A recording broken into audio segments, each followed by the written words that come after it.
दोस्तों, आज की कहानी हम जो सुनाने जा रहे हैं उसमें देखेंगे कि कैसे दुनिया में एक वायरस के कारण 150 करोड़ लोगों की जान चली गई, जिसमें ज्यादातर लोग एक ज़ोंबी में तब्दील हो गए, जिनकी संख्या कितनी विशाल है वो आप देख ही रहे होंगे। और फिर सरकार ने इस पर काबू पा लिया और एक अलग आइलैंड बनाया जिस पर इन सभी ज़ोंबीज को भेज दिया गया। लेकिन कुछ सालों बाद कुछ बहुत ही भयानक हुआ, जो क्या था वो आपको कुछ ही देर में पता चल जाएगा। तो आते हैं कहानी पर, जहाँ हम मलानी नाम की लड़की को देखते हैं जो इन चीज़ों के कारण बहुत ज़्यादा परेशान हो चुकी है। उसे बहुत ही गहरा सदमा लगा है क्योंकि उसके पूरे परिवार की इस वायरस के चलते मौत हो गई है।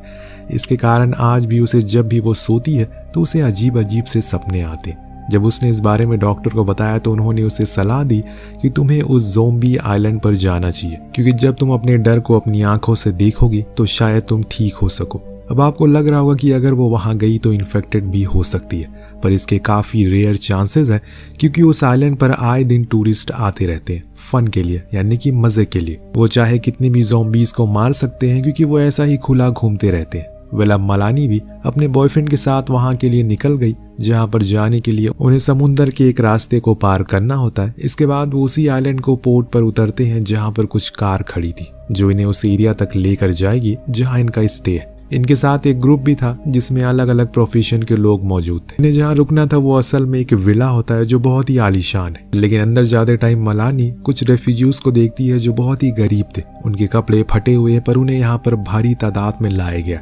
उसे खुले मैदान में उनके टेंट लगे हुए हैं, जो देख वो थोड़ा हैरान होती है क्योंकि वही उनसे कुछ ही दूरी पर ज़ोंबीज भी रहते हैं। अब वहाँ की बॉस इन सभी के लिए पार्टी ऑर्गेनाइज करती है और सभी को बताती है कि ये जगह उनके लिए बहुत ही ज़्यादा सेफ है। वो कुछ भी कर सकते हैं, किसी भी ज़ोंबी को मार सकते हैं खुद की भड़ास को निकालने के लिए। इसके लिए वो एक डेमो भी करके दिखाती है, वहाँ एक ज़ोंबी को लाकर, जो देख सभी बहुत डर जाते क्योंकि इतने करीब से इन्होंने पहली बार इन ज़ोंबीज को देखा था। पार्टी में आई सैंडी नाम की लड़की जो कुछ अजीब सा बिहेव कर रही है। वो बार बार खुद की घड़ी को देख रही है जैसे कि उसे कहीं जाना हो। इस बीच हम सैंडी को फिर से देखते हैं जो कि छुपकर कंट्रोल रूम में चली जाती है और अपने हाथ पर लिखे हुए पासवर्ड से उन कंप्यूटर को ऑन करके उसमें कुछ फाइल डाल देती है, जिससे वो सभी धीरे धीरे करके करप्ट होने लगते हैं। यहाँ से बाहर निकलते हुए आकर देख लेता है, पर वो किसी को भी इस बारे में कुछ बताता नहीं। वहीं अब सभी लोग उसी विला में शूटिंग को प्रैक्टिस करते हुए, क्योंकि कल इन्हें अपने टूर के लिए तो जाना है।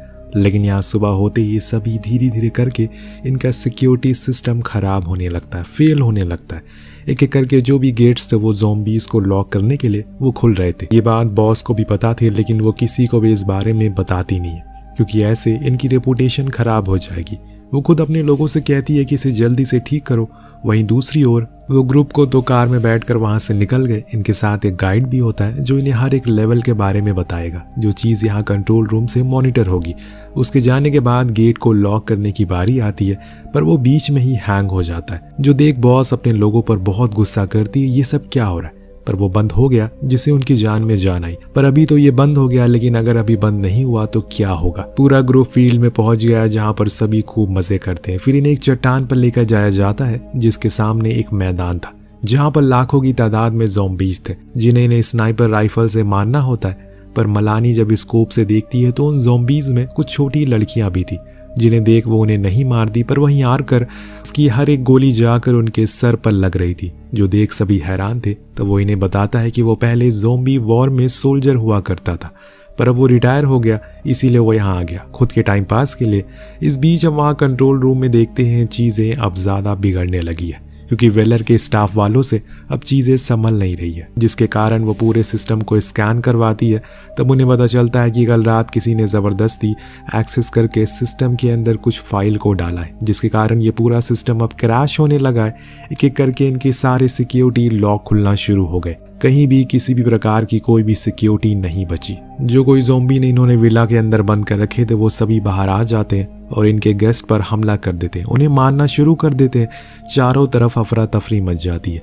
वेलर के स्टाफ को भी वो सभी काट लेते हैं और उन्हें भी इन्फेक्टेड कर देते हैं।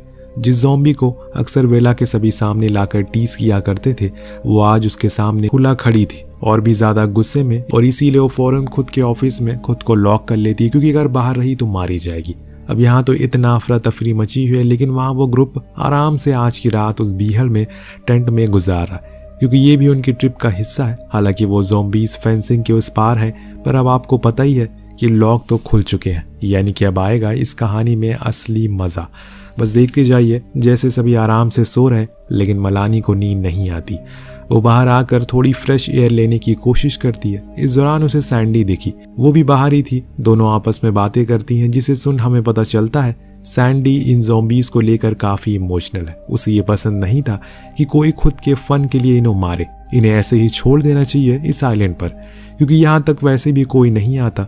मलीना भी कहीं ना कहीं यही सोचती है। उसे ये चीज़ अभी तक पसंद तो नहीं आई कि तभी अचानक वहाँ पर एक ज़ॉम्बी इनके करीब आ जाता है। शुक्र है कि सैंडी के पास खुद की एक पर्सनल बंदूक होती है, लेकिन वो उसे शूट ही नहीं कर पाती।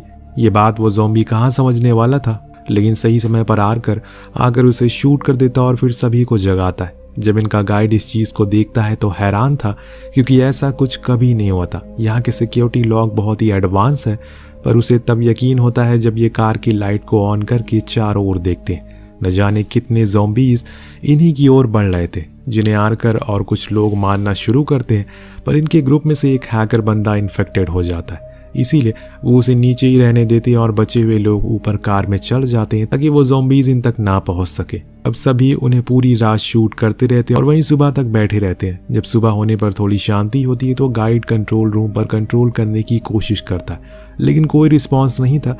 तभी उसे एहसास हो जाता है कि पूरा एरिया डाउन है, यानी कि सारे लॉक खुल चुके हैं। और आकर उसे पूछता है कि अब हमें क्या करना चाहिए, तो वो उसे बताता है कि हमारे पास सिर्फ 3 घंटे हैं, क्योंकि उसके बाद एयर स्ट्राइक होगी, क्योंकि सरकार को पता चल गया होगा कि अब तक यहाँ पर कुछ गड़बड़ हुई है। वो नहीं चाहेंगे कि ये वायरस फिर से शहर में आए, और इस स्ट्राइक से पहले हमें डॉक तक पहुंचना होगा, जहाँ पर बोट को लेके हम निकल सकते हैं। पर यहाँ से डॉक थोड़ी दूरी पर है। अब हमारे पास गोलियां भी बहुत कम है। अगर हम विला वापस गए तो वहां से गोलियां उठा सकते हैं, और कुछ खाने पीने का सामान भी जो हमारे सर्वाइवल के लिए काम आएगा। लेकिन आर्चर इसके लिए मना कर देते। उसका कहना था कि उन्हें इसी में सर्वाइव करना हो। अब गाइड एक मैप दिखाता है जो कि डॉक तक जाएगा, जिसको अब ये सभी फॉलो करके आगे बढ़ते हैं। सबसे आगे आकर होता है, वो इन्हें लीड कर रहा था, क्योंकि उसने ये पहले भी किया हुआ है। ये लोग अब चलना शुरू करते हैं और जंगल के रास्ते से होते हुए आगे की ओर बढ़ते हैं। पर दोस्तों, इनकी हर एक कदम पर खतरा है, क्योंकि इस पूरे आइलैंड पर अब चारों ओर ज़ॉम्बीज़ फैल चुके हैं, जिनकी तादाद लाखों में या फिर करोड़ों में भी हो सकती है। इतने में एक ज़ॉम्बी जैक के ऊपर हमला कर देता है,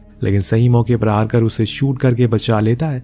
जिसके बाद अब ये फिर से आगे बढ़ते, जिसके कुछ ही दूरी पर इन्हें एक जीप दिखती है, जो कि इलेक्ट्रॉनिक फेंसिंग के पास में ही खड़ी थी। इन्हें लगता है कि शायद उसमें कुछ गोलियां होंगी या फिर किसी प्रकार का कोई रेडियो जिससे ये कनेक्ट कर सकते हैं, और उसमें तो ज़ॉम्बीज़ थे जो कि गाइड पर हमला कर देते हैं। एक को तो सैंडी शूट कर देती है। जी हाँ, सैंडी। उसने खुद को बहुत रोका, लेकिन ये हालात ही कुछ ऐसे हो गए। अब इन्हें खुद को बचाने के लिए वो सारी कोशिशें करनी होंगी जो अब तक कभी नहीं करी।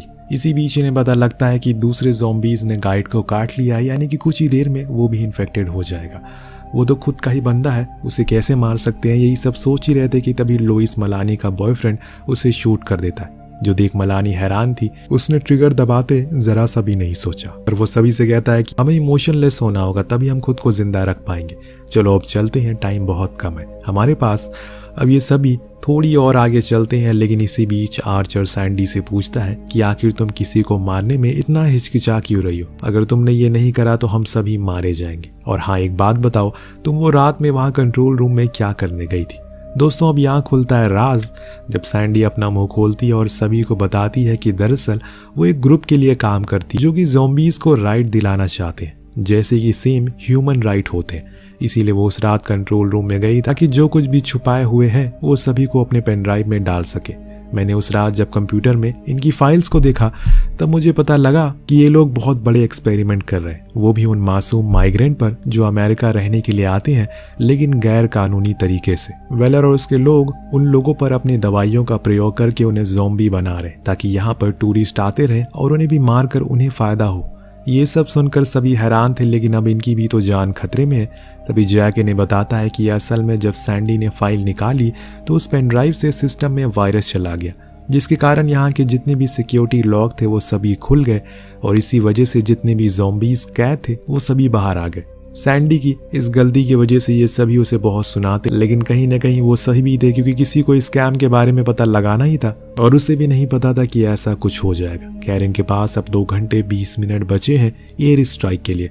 इन्हें अब फौरन ही डॉग तक पहुंचना है वरना हालात और भी बुरे हो सकते हैं। अब इन लोगों को आगे जाने पर एक अपार्टमेंट मिलता है जहां पर यह एक्सपेरिमेंट किया जाता था। सैंडी और जैक अपार्टमेंट के पीछे से अंदर जाने की कोशिश करते हैं, लेकिन वहां एक ज़ॉम्बी को लॉक किया हुआ था जो कि बेहोशी की हालत में था। सैंडी तो बाहर आ जाती है, लेकिन जैक बहुत ही ज्यादा डरा हुआ था, जिसके कारण वो ज़ॉम्बी होश में आ जाता है। पर सैंडी जैसे तैसे करके उसे बचा तो लेती है, पर अफसोस कि उसके हाथ पर जख्म आ गया, यानी कि उसकी कहानी यहीं तक थी। लेकिन ज़ॉम्बी बनने से पहले वो उस पेन ड्राइव को जैक को दे देती और खुद को उसकी जान के लिए कुर्बान कर देती है।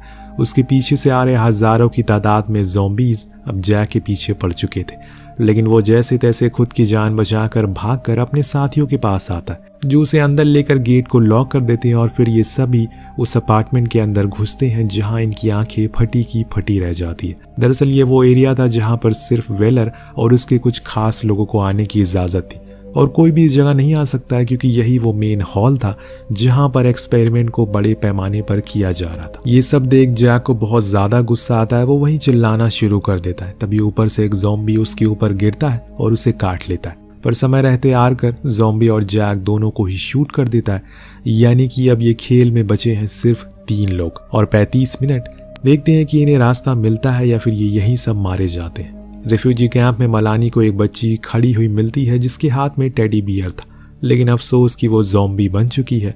अब वो उसे कुछ बात कर पाए कि पीछे से हजारों की तादाद में इन्फेक्टेड लोग इन पर हमला कर देते, जिसे बचाने के लिए ये लोग बाहर एक गेट के पास पहुंचते हैं और लॉक कर देते हैं। वो ज़ॉम्बी इतने ज्यादा थे कि तीनों ही जोर लगा रहे थे, पर फिर भी गेट खुल रहा था। तभी लोइस अपनी ही गर्लफ्रेंड को छोड़कर वहां से भाग जाता है, जो देख वो बहुत रोती है, क्योंकि वो ऐसा होगा उसने कभी नहीं सोचा था। लेकिन यहाँ आकर उसकी मदद करता और कहता है कि उसे जाना चाहिए, लेकिन मलानी नहीं मानती, पर उसे लाख कहने पर वो मान जाती है और फिर उसे भी ऊपर आने को कहती है।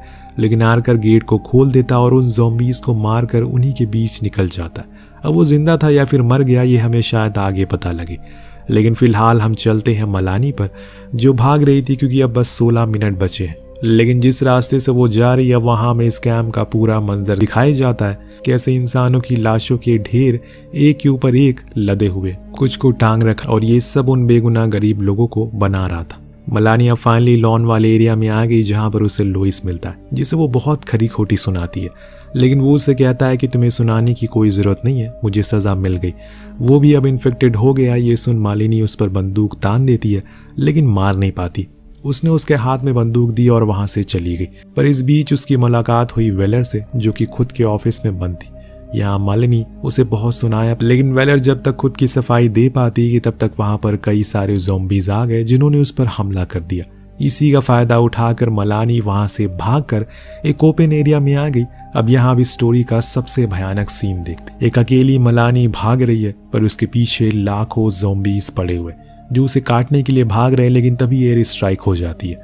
ऊपर से अंधाधुंध बम गिर रहे थे, लेकिन सही समय पर मलानी पानी में कूद गई, जिसके कारण उसे बचा लिया गया। लेकिन पूरा आइलैंड को भस्म कर दिया गया। वापस आकर मलानी ने वो पेन ड्राइव मीडिया को दे दी, जिसके बाद उसकी कंपनी के ऑफिशियल को जेल हो गई। सभी के सामने आ गया कि वो लोग फन की आड़ में कितना बड़ा धंधा चला रहे थे। न जाने उन्होंने कितने बेगुनाह गरीब लोगों को अपने मतलब के लिए इस्तेमाल किया। उसका इंटरव्यू आकर दुनिया में न जाने कौन से कोने में बैठकर देख रहा था, यानी कि वो जिंदा था, पर वो बच कैसे गया, क्योंकि रेस्क्यू टीम ने सिर्फ मलानी को ही बचाया। उस पूरे आइलैंड के आर्चर को कोई सीक्रेट पैसेज पता है, या फिर कहानी में कुछ और ट्विस्ट भी है। खैर, अब ये न्यूज़ पूरी दुनिया में फैल जाती है। जो आतंक कुछ सालों पहले मचा था, सेम वैसा ही एक आइलैंड में मचा।